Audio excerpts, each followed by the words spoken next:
This is Ron Brown again. It's still October 21st. This is a continuation of the prior video, and I just want to get you started on HGSI. First of all, I want to point out that I have thinkorswim running in the background, and if you don't have thinkorswim, you should get it because it will drive the intraday data. You don't have to trade through them. I believe you can download the software at tdameritrade.com and just use the paper model, but the more I use thinkorswim, and I've been using it for years, the more I like it when I compare it to other programs.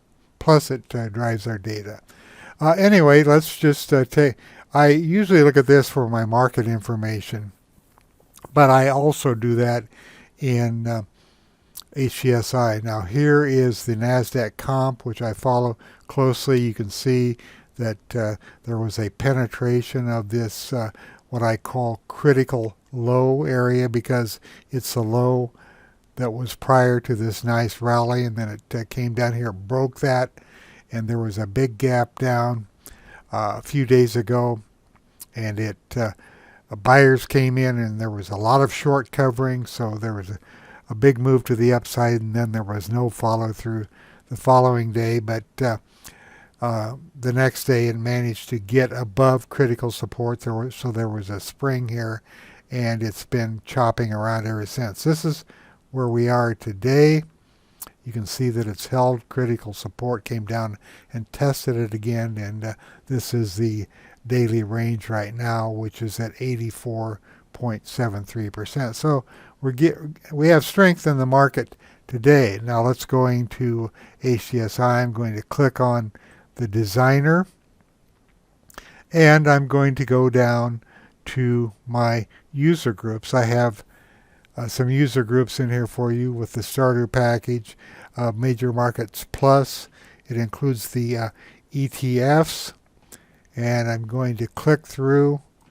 I'm going to highlight this under user groups, folder number 1, and I'll click through to a warehouse view. I'll make this full page, and then I'm going to go under starter scans, top-down process views for market analysis, and I'll just click on intraday, and this is what is happening with these indexes. Now I want to point out that the NASDAQ composite does not work with this because we need the end of day data to get all of the information for the chart that I send out every morning for analysis. So you can see this one is down, and I'll bring this up quickly and show you that there is a big gap down. Now if I go to my chart, which I send out every morning, my market chart, this is the NASDAQ chart, and you can see the big gap down. Now if I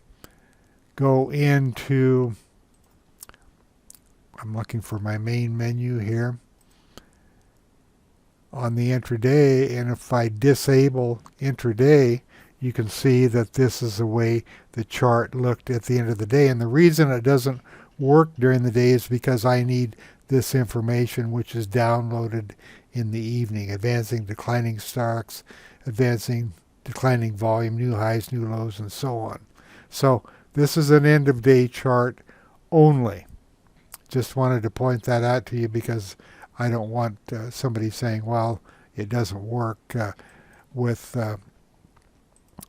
this, but it does. You just can't use that. Now I'm sorry, I need to go back to my main menu, intraday, and I'm going to re-enable intraday, and you can see that it doesn't work properly during the day, but all of the other ones do. So top-down analysis, major markets. So just disregard this, and what I put in here is I put an ETF in here to the total stock ETF, which gives you an idea of what's happening in the market. You can see that I'll bring the same chart up. This information is not relevant because it's end of day, but you can see that there is a bullish candle today. So I'll just go to a different chart.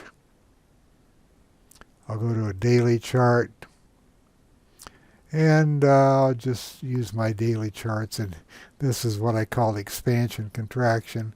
It tells me when a stock or an index is expanding or contracting to the downside by using these histograms. I'm not going to get into these right now, but you can see that they expand and contract according to the relationship to certain moving averages. The 3 and the 6, the 6 and the 18, and the 18 and the 50. So looking at this, I can see that the percent intraday change is up. The SOX index is up 2.24%. The S&P 500 is up 1.62. Dow Jones Utility is up. Everything is up today. Once again, disregard this NASDAQ composite. Now I'm going to drop down to the major market ETFs, and I'm just going to go to this folder, ETFs intraday, and this gives you a much broader look at what's happening in the market. Sort on raw combo. There's a combo, this combo ranking.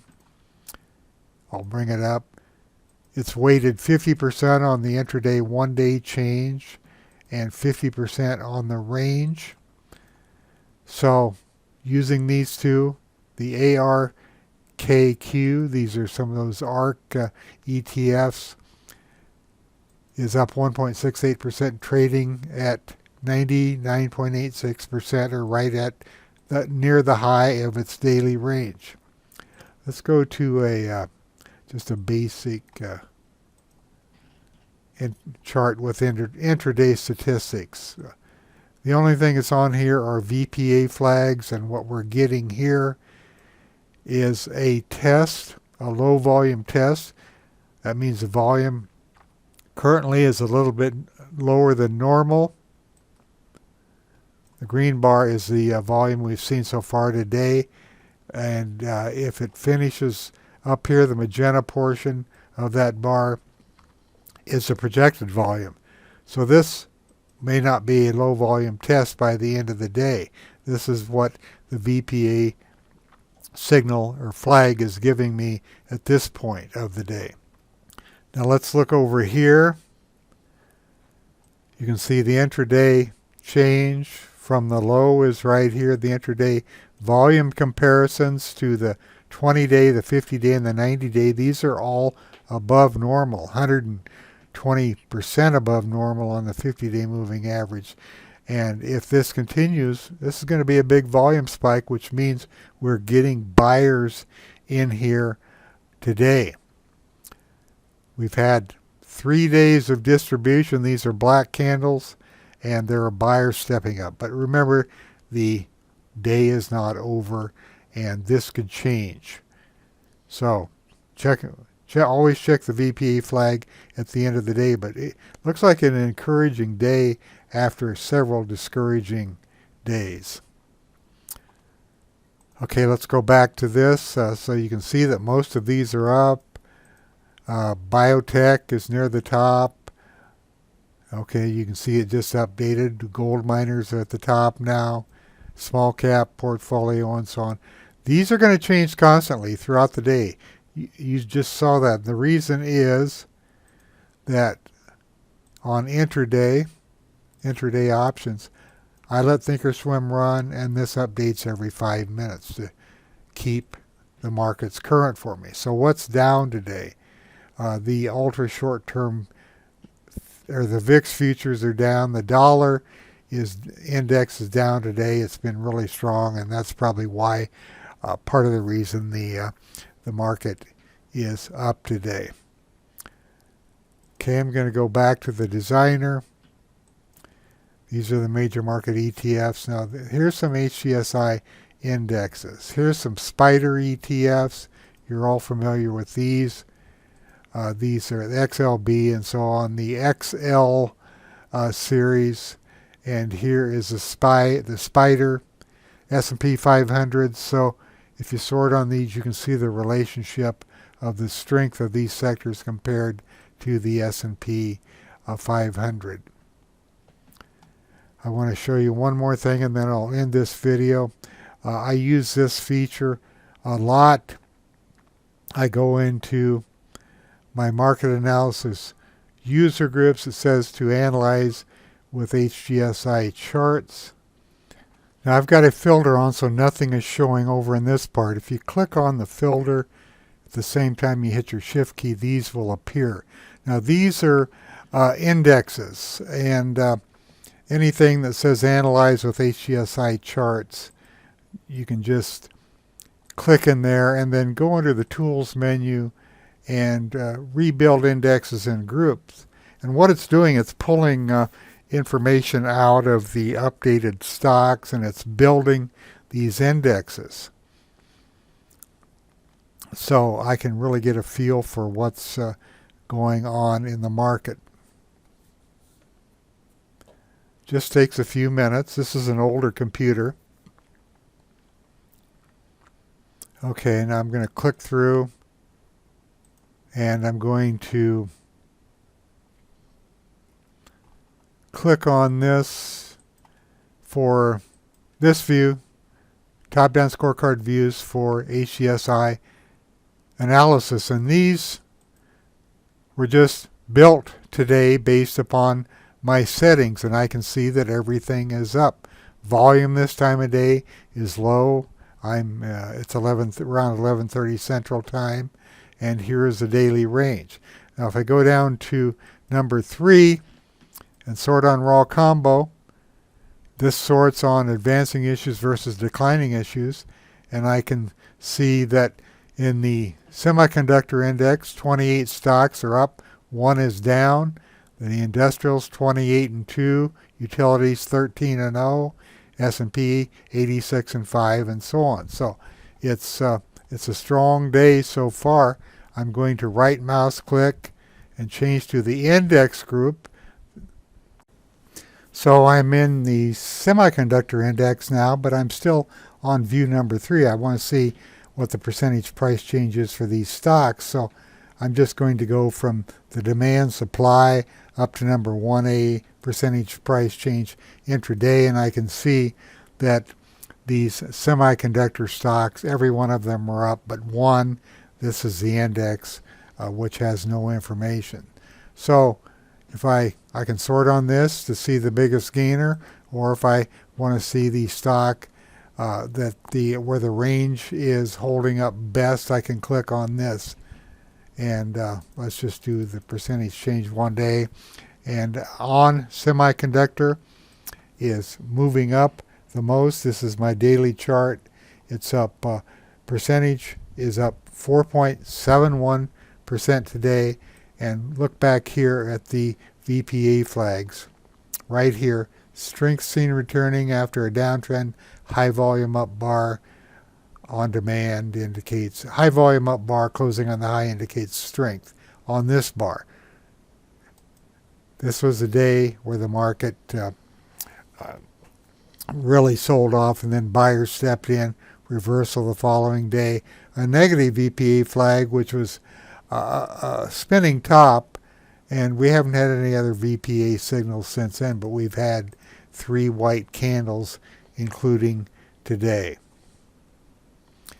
I'll get this chart out of the way. I want to show you another trick. I'm going to go into the ranking module, which is right here, and depending on the setting, this is set on percent change number of weeks. On Monday morning, this column starts building. So this would be the opening on Monday. This stock is up nearly 20% for the week. So if I bring it up, you can see what a move this has made. This is a daily chart. If I change it to a weekly down here, and you can see right here where the cursor is, it says it's up 19.62% this week, which corresponds with the ranking module. Let me get back to that ranking module. Right there. Now I'm going to do an update. I'm going to click my F5 key. I want to show you that this ranking module updates during the day also. It went from 19.6 something to down slightly. So during that 5-minute period, it backed off just a little bit. Anyway, this is a powerful tool, the ranking module, and I'll get into it more later. I just wanted to point it out to you. Now you can see that I'm ghosted, which means I can't go back from here because I've done several things. So what I have to do to get back to this group is click on this folder again and bring it back up. Okay, so I'm using these views for the HGSI indexes. Now let's do one more thing and I'll end this video before it gets too long. I'm going to go into the NASDAQ 100. I'm going to click on HGS. I'm going to click on the charts, HGSI index charts, and I'll just show you one of these for now. This is a stock chart that I use a lot. It shows the moving averages, the 200, the 100, the 50, and the 18, and the 3 and the 6, and the VPA flags.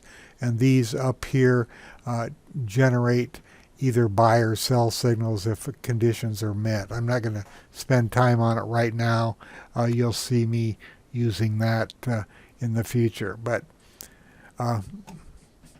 it shows you how powerful this software is.